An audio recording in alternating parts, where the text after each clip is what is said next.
زبور 128۔ خداوند کی فرما برداری کا اجر۔ مبارک ہے ہر ایک جو خداوند سے ڈرتا اور اس کی راہوں پر چلتا ہے۔ تو اپنے ہاتھوں کی کمائی کھائے گا، تو مبارک اور سعادت مند ہوگا۔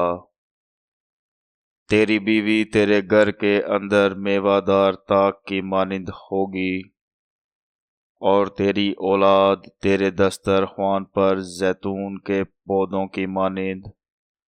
دیکھو، ایسی برکت اسی آدمی کو ملے گی جو خداوند سے ڈرتا ہے۔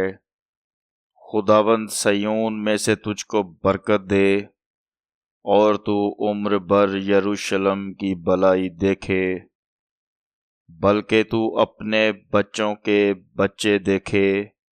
اسرائیل کی سلامتی ہو، آمین۔ چینل کو لائک اور سبسکرائب کرنا مت بھولیے۔ شکریہ۔